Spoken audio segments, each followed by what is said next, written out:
And if you look at the Nile, for instance, the Nile River is a matter of life and death for Ethiopia. And Ethiopia do not deny that it's also a matter of life and death for Sudan, for Egypt, and for other African countries as well. It's a source of livelihood. So Ethiopia sees the Grand Ethiopian Renicance Dam from such a perspective. For us, it is a matter of survival.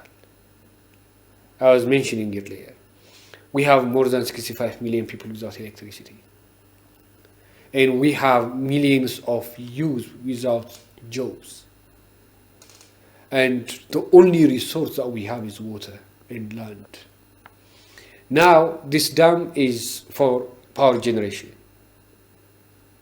This is only because there is not that much land that we are going to irrigate downstream of the dam. That's the only reason. But we have each and every right to utilize our water resource for any purpose, consumptive or non-consumptive, for hydropower, domestic, industry, or irrigation. So we see the Nile as a project from such a perspective.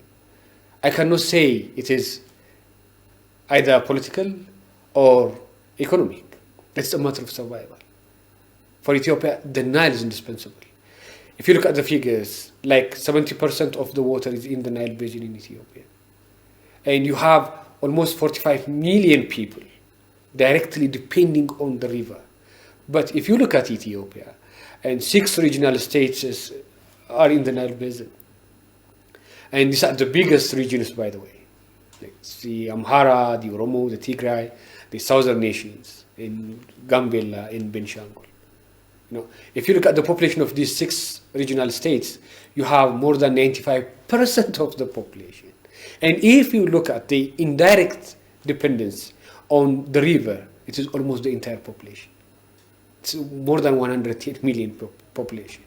Because our access to electricity depends on our hydropowers.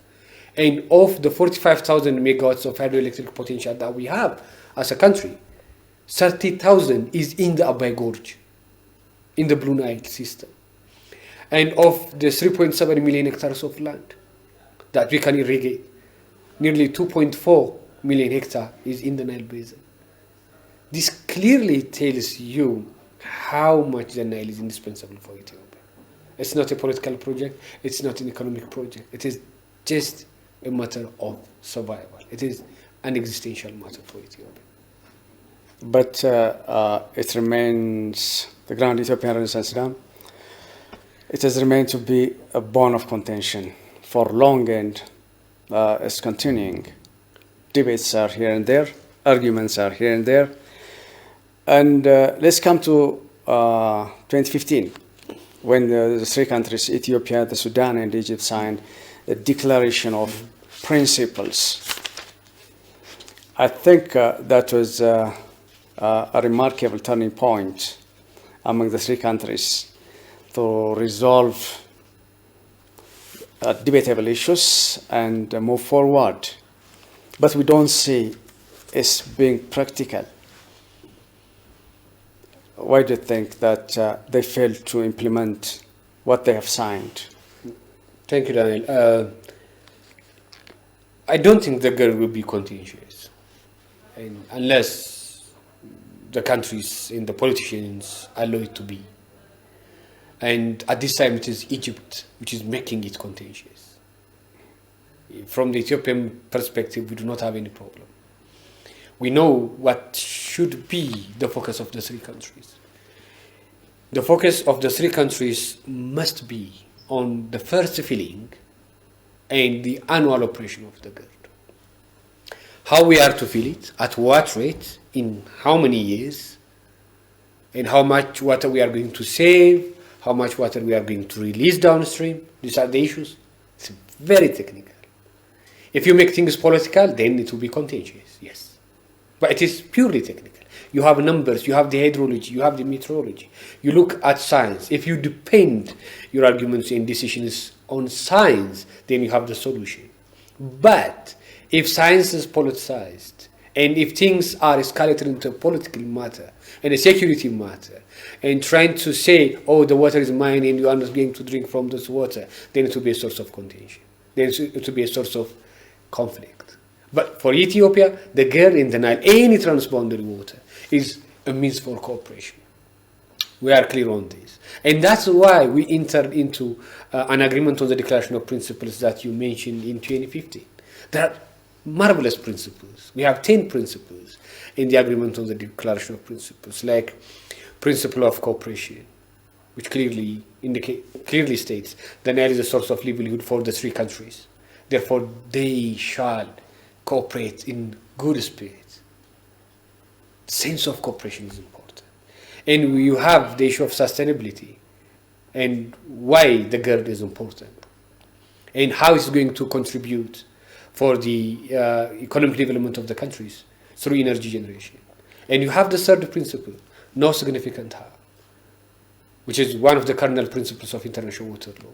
You have the fourth principle, which is another most important and cornerstone of international water law, and that's equitable and reasonable utilization. And the fifth principle is on the first filling and annual operation of the GERD, which is very important, which I will come back to. And you have the sixth principle on confidence building. Ethiopia says it will contribute to the regional integration and economic development of the countries. And Ethiopia clearly states its willingness to give priority of electric purchase to Egypt and Sudan. That's the most important thing. And you have the 7th article on information and data exchange. You have the 8th principle on dam safety, which Ethiopia is appreciated for. And you have the 9th principle on territorial sovereignty and integrity and equality of states. And you have the 10th principle, which is also another most important point, on peaceful resolution of disputes. This is really important. Now, Ethiopia for long, it has always been committed to the agreement on the Declaration of Principles because it serves the interest of the 3 countries. By signing the agreement on the Declaration of Principles, Egypt renounced the 1959 agreement, because the 1959 agreement, as we discussed earlier, is based on unfounded doctrines like historic right, which is not helpful. But the agreement on the Declaration of Principles is based on equitable and decentralization in no significant harm and cooperation in good faith. This is really important. And if you look at Article 5, which is most important, the 3 countries agreed in good faith to use the outcome of a joint studies, which were supposed to be conducted, and to agree on the guidelines and rules on the first filling of the Grand Ethiopian Renicance Dam, and again the rules and guidelines of the annual operation of the dam. But will it have any chance to be implemented? It was signed by we are implementing it. The leaders of the 3 countries. Yeah, we are implementing it. President Al-Sisi is there in Egypt now, but the 2 leaders are not there. It doesn't matter. It is the countries which enter into, it is the leaders of the 3 countries. What if the current leaders change their mind? It's up to the countries. If they change their mind, they change their mind. For instance, from the Ethiopian perspective, these are general declaration of principles that we intend to facilitate our cooperation with Egypt and Sudan. And we hope the same is true for Egypt and Sudan. If they want to change their mind, it's up to them.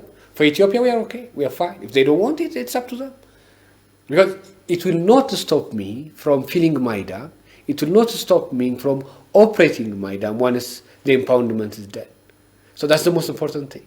And the agreement on the Declaration